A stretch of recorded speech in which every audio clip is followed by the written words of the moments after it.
Assalamualaikum warahmatullahi wabarakatuh. Halo Sobat Gerobokan Gokil semuanya. Sehat ya untuk hari ini ya. Nah Sobat semua, ini ketika Pak Jokowi dituding sebagai tokoh paling korup di dunia, ini mendapatkan perhatian yang sangat luar biasa dari media asing ya. Namun tak berselang lama, pihak OCCRP mengklaim bahwa tak punya bukti keterlibatan Pak Jokowi dalam korupsi. Selain itu, ini ada pidato Pak Prabowo yang blak-blakan mengakui angkat jempol akan kepemimpinan Pak Jokowi. Selain itu, ada tokoh-tokoh politik yang membongkar dalang dibalik penggorengan isu OCCRP. Nah, tanpa berlama-lama lagi, ini video selengkapnya. Indonesian police under pressure to investigate the country's former president Joko Widodo for corruption. This after an international non-profit organization of investigative journalists announced that Mr. Widodo was a finalist for 2024's Most Corrupt Person of the Year. The winning title ultimately went to former Syrian President Bashar al-Assad. Joining Vani with this report. A finalist for the 2024 Most Corrupt Person of the Year, the nomination has pushed Indonesia's former president Joko Widodo back into the spotlight. Awarded annually by the Organized Crime and Corruption Reporting Project, or the OCCRP, the title serves to promote accountability and draw attention to those who do the most to wreak havoc around the world through organized crime and corruption. Mr. Widodo's inclusion in the nominations has prompted his former party, the Democratic Party of Struggle, or PDIP, to call on the authorities to investigate the former president for corruption, saying the report could be a reference for the country's anti-graft body and other institutions, such as the National Police and the Attorney General's Office, to look into Mr. Widodo and his family. Remember, the PDIP, which is Indonesia's largest political party, officially fired Mr. Widodo in December. Relations soured after he backed rival Prabowo Subianto for president. In response to the nomination, Mr. Widodo has questioned what he was corrupted for and asked for proof.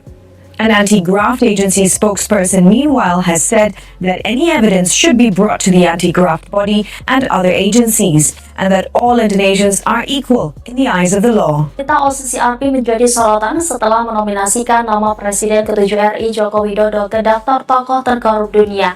Baru-baru ini lembaga tersebut mengaku tidak memiliki bukti Jokowi korupsi. Saya hanya mau mengatakan rakyat Indonesia yang benar-benar Pak Jokowi adalah pemimpin yang hebat, pemimpin yang baik, yang berpikir untuk rakyat.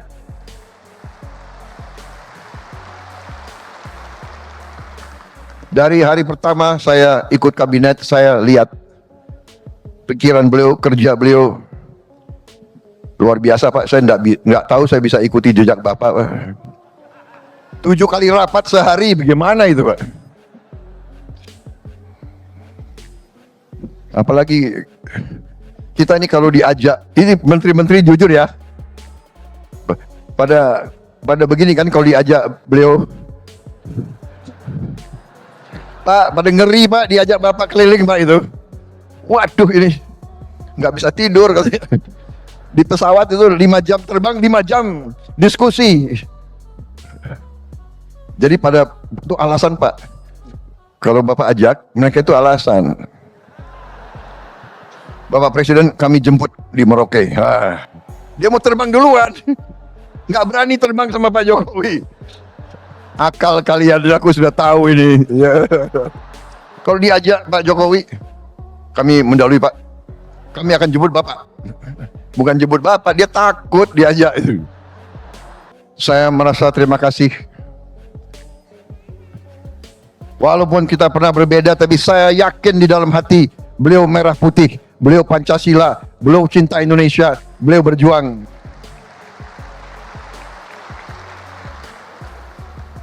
Jadi kalau akhir-akhir ini ada yang apa ya,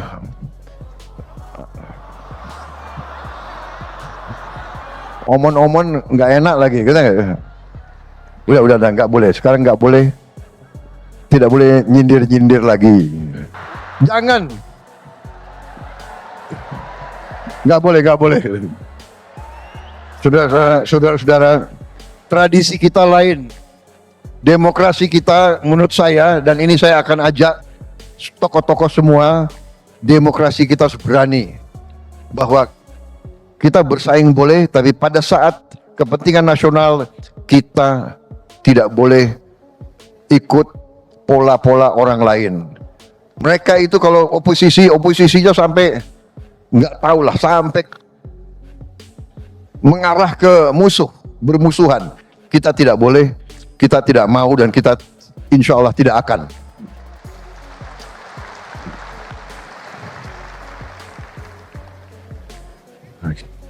Kita berani punya ciri khas demokrasi kita sendiri. Dan itu saya tangkap. Karena saya banyak kawan-kawan, Pak, dari beberapa negara. Dari Thailand, teman-teman saya dari Thailand, mereka menceritakan bahwa pemimpin mereka, raja bahkan, sama kerisauannya, bahwa dunia ini sedang dalam keadaan tegang. Ada ketegangan. Bahwa kalau tidak di-manage dengan hati-hati, bisa terjadi perang dunia ketiga.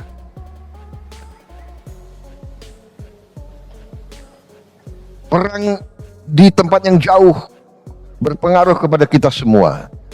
Karena itu, di beberapa tempat, para pemimpin menyadari kita harus, pemimpin elit, pemimpin politik, pemimpin ekonomi, pemimpin intelektual, kita harus bersatu. Kita harus bersatu atasi masa-masa yang penuh ketegangan ini. Untuk rakyat kita, untuk Indonesia bangkit, untuk Indonesia menjadi negara maju. Satu hal yang saya belajar dari Pak Jokowi, pidato beliau pasti pendek. Pasti pendek. Dan kalau beliau mimpin rapat kabinet pun pendek. Saya hitung, Pak, semua rapat kabinet Bapak yang Bapak pimpin, paling itu 1 jam 15 menit rata-rata. Tidak terlalu banyak omon-omonnya itu. Tegas, singkat. Jadi ini sesuatu yang saya harus belajar. Lebih utama kami, seluruh Selagorda, seluruh barisan Gerindra, menghormati, menghargai pengabdian Bapak. Dan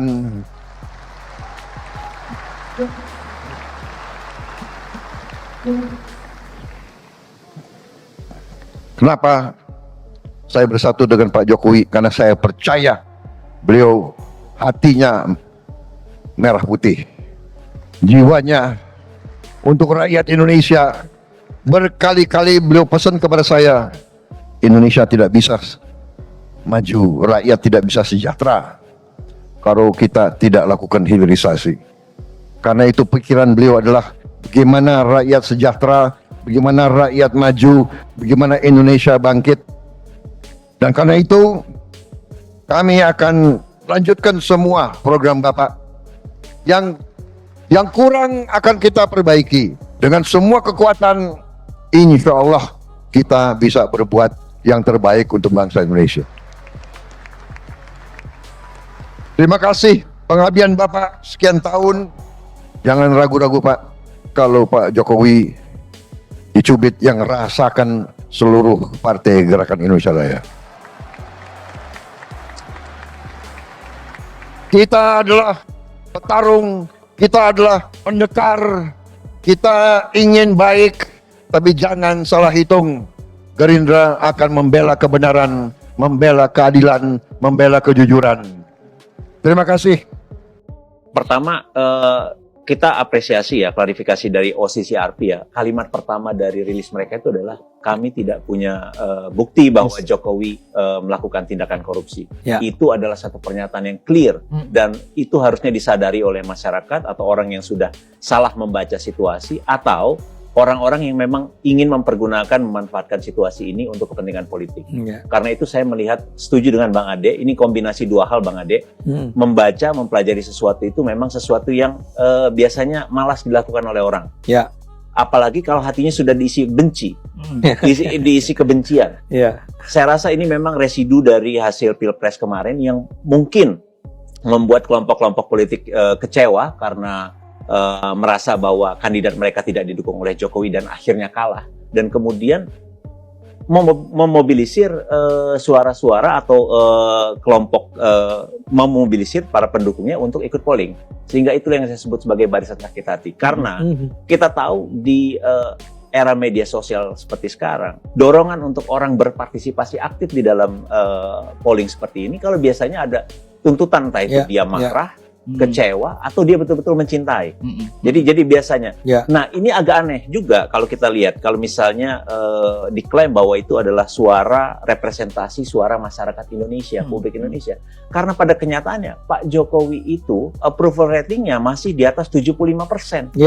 Jadi pertanyaannya, kalau masyarakat Indonesia 75-83% itu puas dan percaya dan suka dengan kepemimpinan Pak Jokowi, maka yang ikut polling ini mewakili suara siapa? Yang 20. Ini suara siapa? Suara 16% atau suara siapa? Itu patut kita pertanyakan.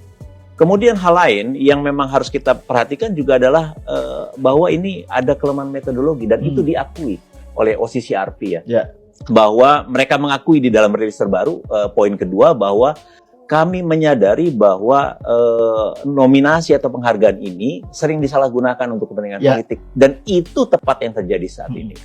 Orang-orang yang tidak suka dengan Jokowi, orang-orang yang dendam dengan Pak Jokowi, orang-orang lawan politik Pak Jokowi itu menggunakan momen ini, ajang penghargaan ini untuk menyerang Pak Jokowi. Dan kita juga bersyukur akhirnya OCCRP mengeluarkan rilis ini. Menurut saya ini harus disampaikan kepada publik seluas-luasnya, terutama kepada mereka yang tidak membaca, yang tidak tahu informasi, yang malas untuk melakukan riset, termasuk juga kawan-kawan media, Bang Ade.